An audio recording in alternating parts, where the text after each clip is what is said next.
Yeah. No, CGI didn't get them all on. Yeah, that's true. And then we're told in verse 36 that an omer is 1/10 of an ephah. And I didn't even know what an epa was, so. An ephah, glad you asked. That's an ancient Hebrew dry measure equivalent to a bushel. But these are important things that the Bible wanted you to know. Okay. And then the whole Israelite community set out from the desert of Sin, Here we go traveling again. from place to place as the Lord commanded. More grumbling. Quarreled. They quarreled with Moses and said, "Give us water to drink. Give us water to drink." In verse 3, they grumbled against Moses. Yeah. Oh, you're right. Grumbled against Moses. Yeah. So at this point, the Israelites haven't learned how to pray yet. All they know how to do is complain. They don't have the praying down yet. So they just quarrel with Moses, "Give us water." And Moses replies, rightly, "Why do you put the Lord to the test?" Moses is trying to tell him, you know God's going to give you everything you ask for. So what are you complaining about? He hasn't let you go hungry, he hasn't let you do anything that's bad for you. They were all just concerned about their physical needs. Right. They weren't even thinking about their spiritual needs yet. Once again, going back to the slave days. You know, Yeah. the Egyptians put the trough out for them, they went to the trough, they fed themselves, they went to work. Lunchtime, they went back to the trough, got fed. Yep. The buffet was set up. The buffet was set up. And Moses cries out to the Lord, "What am I supposed to do with these people? They're ready to stone me." Maybe that's why God put them out in the desert, because there's not enough rocks to throw. So the Lord answers Moses, "Go out in front of the people, make sure they can see you. Take with you some of the elders of Israel, and take in your hand the staff with which you struck the Nile in blood. I will stand there before you by the rock of Horeb. Strike the rock, and the water will come out for the people to drink." And Moses did exactly what God told him to do. So the second time, he had to give them water to keep them satisfied with it. Right? Yeah. Might have been a hot day. Oh, we know it was hot. We know it was hot. And like now, God doesn't always give us the things we need. He waits till we pray for them, because he wants to make sure that we know where they come from.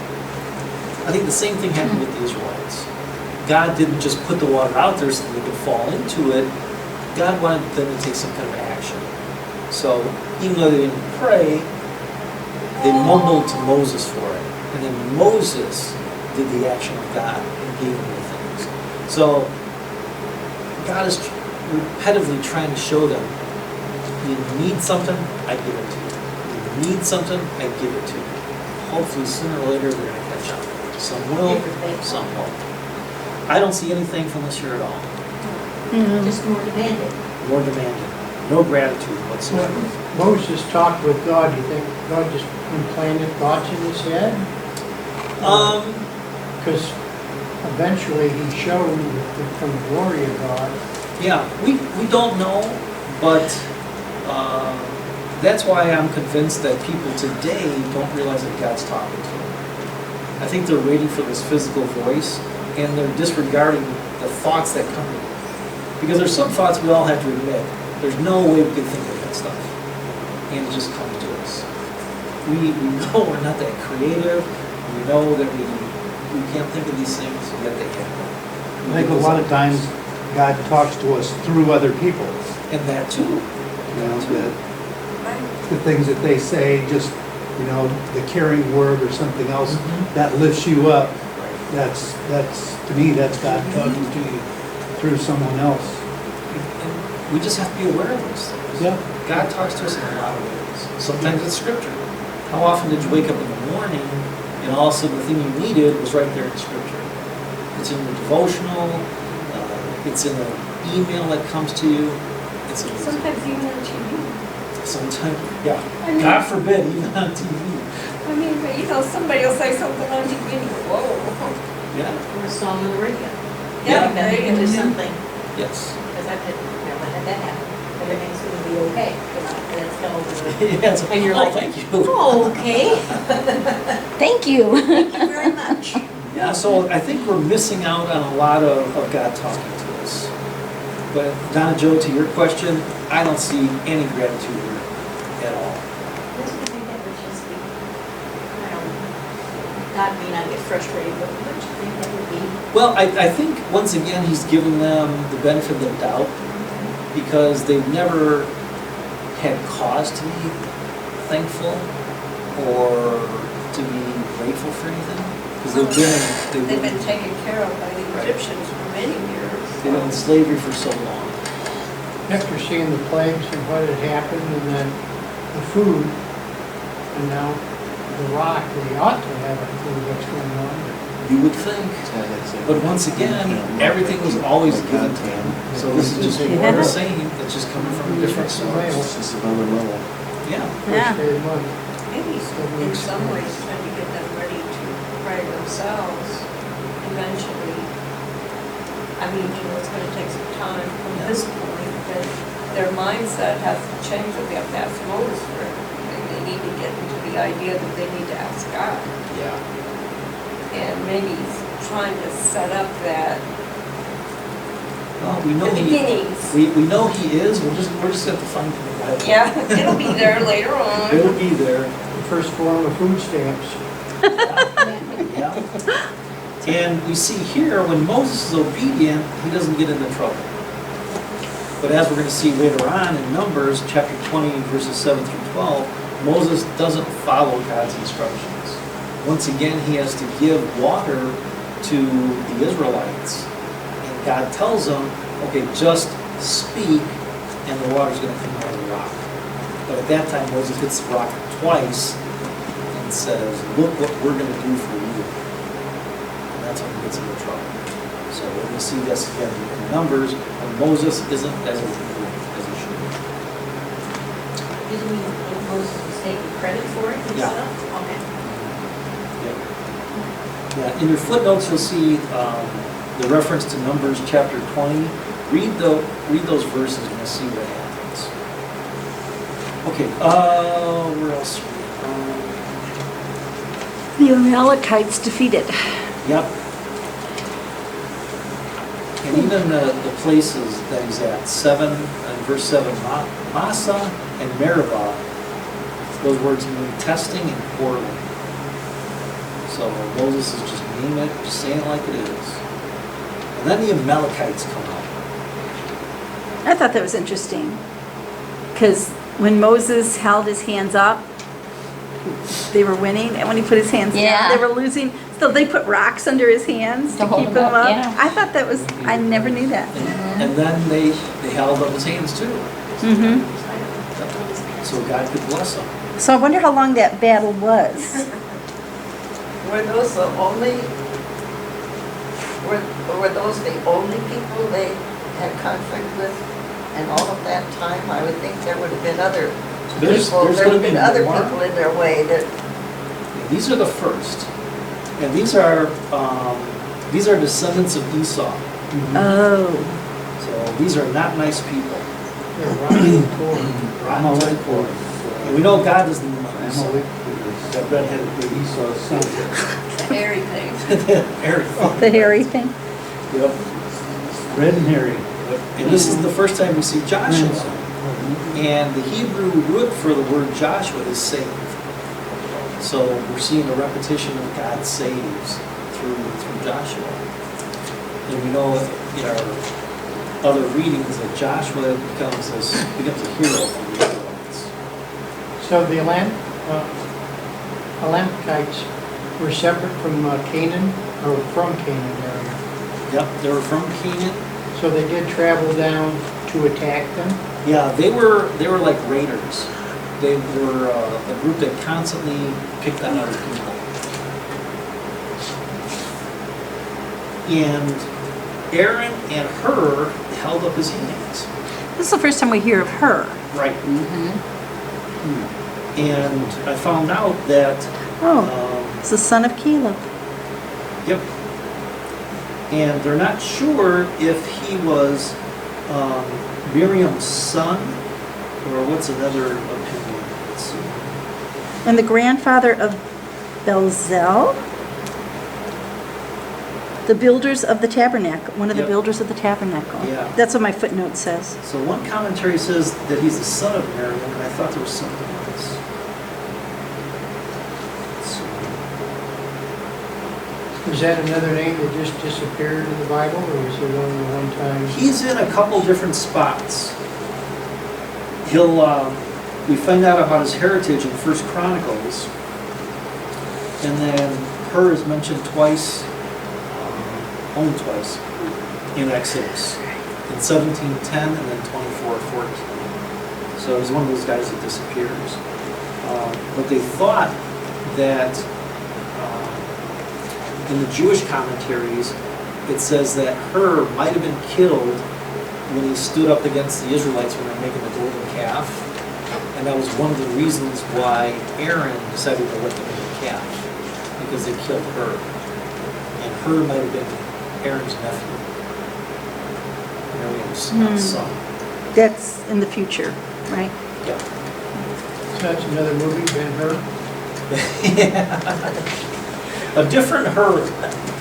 A different him Hur. Maybe what else? And then when the battle was ended and they won, God says to Moses, make sure that Joshua hears this. So Joshua doesn't think that he's so great and that he won the battle. So God is making sure he's covering all his tracks. Moses built an altar on the site of the battle and said, the Lord is my banner. Because hands were lifted up against the throne of the Lord, and the Lord would be at war against the Amalekites from generation to generation. So this is just a first little battle for Joshua. Yep. Probably a prelude to Jericho coming up and getting him ready for battle. And because Yeah. this one's like very short, like 3 paragraphs. Bless you. And we don't know how long it lasted. I'm sure there's some commentary out there that Okay. tells how long. But I didn't find it. And this was their first battle and their first victory, Yes. because God was on their side. Because we remember from a couple chapters before, God didn't take them along the ocean route because they would have had more battles and they weren't ready for them. So here they're a little bit more prepared and God still helped them out. Exodus 18. Here comes Jethro. Here comes some confusing stuff.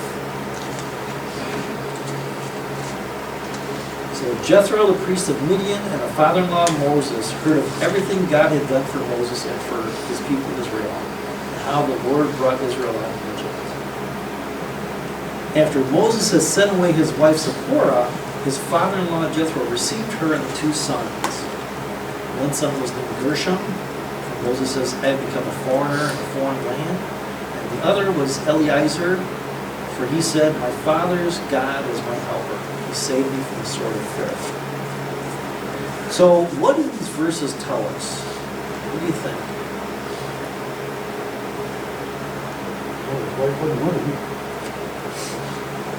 Well, he was protecting her, wasn't he? Yeah. Sending her away. When did Yeah. he send her away? I don't When do you know. think he sent her away? When they left Um, Egypt, when they left Egypt, I'm going into the desert with these idiots. You go back to your dad. Maybe we can play. Some commentaries think I don't, that Zipporah didn't go into Egypt with Moses. And what they do is they point to Exodus chapter 4, verse 27. Remember when Zipporah circumcised their son? Because God was going to kill Moses for not circumcising Gershom.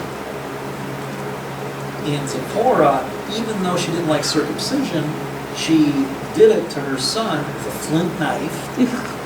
And then remember she touched Moses' foot with the foreskin? So commentaries suggest that that's when Moses sent her away. Because he didn't want his wife and his son to go through the dangers of Egypt. And then that's when she went back to her father. so they were separated a long time. Yeah. So, and she was pregnant apparently. And she was pregnant. She was So maybe pregnant he- with Eliezer. Maybe that's when he sent her away. Could be. I don't want you to, you can't handle it, it's gonna be too hard. And maybe God didn't want her there Well, because Moses. The baby was born though, Yeah. before he sent it away. Oh, really? Yeah, because it said, verse 2, read that, see what you think. Too much of a distraction. Distraction for Moses, be more concerned about the wife and the kids. Says than he was. Wife, and back to Oh, and her along two with her sons. 2 sons, so that Yes, one was Gary. born. Backtracking into 17, I thought it was kind of neat that after they won, Moses built an altar. He called it, "The Lord is my banner." Kind of like Jacob used to do. After God delivered him, Jacob would build an altar. So maybe Moses will start to catch on too. Good point, Gary. Pam was right, After though. Victory, we should thank God. She had the second son before they left. Because when Daddy got them back, there was two sons. boys. Right, right. We're just not sure when, because look at the name he gave, that Moses gave the second son. My father's God was my helper, he saved me from the sword of Pharaoh. So Gotcha. that's why I think your guy's point is correct, that she might have been pregnant as Moses was going into Egypt, and he didn't want to take her with. And then Moses gave him the name that God saved me from the sword of Pharaoh. That's So Moses has gone through this trial, and he's naming his son in honor of what God did for him. So these boys are 40, Not right now, okay? not just yet. Okay. Because Gershom, we'll have to look backward and see if we can figure out how old He took Gershom with him to Egypt originally. Well, on the way, Okay. But the commentaries think that they didn't make it to Egypt. That Moses sent them to Ah, Jethro before he got to Egypt. okay. Okay. Because remember, as they were taken off to Egypt, they left for Egypt. Then Zipporah circumcised the son, and then that's where they think that they split. Okay. How old was the son when she was circumcised? We'll have to backtrack and see if we can So kind of they help were there for Gershom 40 was. years, in the desert for 40 years. Yeah, but we're not there yet. Because Okay. this is their first maybe couple of years in the desert. Oh, At this oh, point. Okay, Yeah. okay, all Yeah, right. this is still at the start. We don't know Okay. how many years have gone by, but we know that they're early in their journey. So in Genesis, it was important to marry the family and not a Canaanite. Moses married a Midianite, which was acceptable for a while, and then eventually they married. Yeah, because they don't have, we found out when we first heard about Jethro that he doesn't have the same beliefs that the Abraham line had. So they didn't circumcise because Zipporah thought it was awful. So we know that they didn't have the same beliefs. So that was kind of odd. As I was reading this, it's like, well, wait a minute. When did Moses send her away? So I had to do a little more research. And it seems credible that he would have sent her away before taking her into Egypt. So it And we kinda don't know makes if sense. God told him to send her away. It wasn't mentioned in the Bible, No, but, and there's a couple reasons why. One could be Donna Joe. She said that God didn't want Moses to be distracted. Another reason is she was a Midianite, and she wouldn't have been respected by Aaron and Miriam, oh, who were Hebrews and Israelites. She was, somewhere I read that she was darker skinned. already, family conflict. Jeez, okay. So there were a lot of different reasons. What do you think Jethro brought her back into the, so along the journey? Yeah, I think what happened is, we're told in 18:1, Jethro heard of everything that God had done for Moses. Okay. So Jethro's knowing at this time that God has protected the Israelites, and he's done a lot of good things with Moses. So Okay. we could take it to the next conclusion that Jethro thinks his daughter will not be safe, because God's going to protect them in the desert now. So He it's was okay called to the take the daughter priest back. of Midian, so maybe he did have a relationship kind of with God, Probably. not as close as. And we're going to see as we get into chapter 18 how Jethro's relationship with God evolves. So he's almost there, but not quite. Let's see. Because Midians do not believe in, They didn't at that time believe in Yahweh. okay, But as we're going to see in chapter 18, Jethro gets there. okay. So Jethro sends word to Moses, I, your father-in-law Jethro, am coming to you with your wife and her 2 sons. I don't know if there's anything that we can tie to him saying her 2 sons, but maybe just a father, not wanting to accept the son-in-law, who knows? Well, maybe he didn't think Moses had been much of a father. Well, that could be too.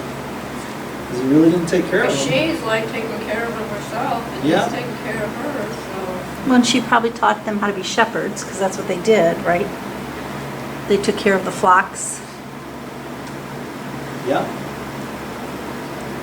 So, and then in verse 8, there's kind of further proof that Zipporah wasn't in Egypt with Moses, because Moses told his father-in-law about everything the Lord had done to Pharaoh and the Egyptians for Israel's sake. Because if Zipporah was there, she would have told her father. Sure. Okay. That had to be an interesting story. That really happened. Yeah. No, seriously, it really happened. Yeah. I touched the Nile, it turned to blood, then there were flies everywhere, and there was frogs, and the frogs died, and it stunk, and then there was gnats, and, yeah. Got a friend that elaborates, and you never know if you were there or not. Really bad. And Moses told them about all the hardships they had met along the way and how the Lord had saved them. So this is partly responsible for Jethro's conversion. He's hearing Moses' testimony, how God had saved them and how God's continuing to save them and giving them everything they need. Jethro was delighted to hear about all the good things the Lord had done for Israel in rescuing them from the hand of the Egyptians. He said, praise to the Lord who rescued you from the hand of the Egyptians and of Pharaoh, and who rescued the people from the hands of the Egyptians. Jethro says rescue 3 times. So we know that 3 is a nice complete number. So Jethro is just saying that God has been good to you. And then here Jethro's conversion in verse 11. Now I know that the Lord is greater than all other gods, for he did this to those who had treated Israel arrogantly. So finally, Then they had a barbecue. well, a burnt offering and other sacrifices. So people smelt meat cooking. You know they had to be enthralled.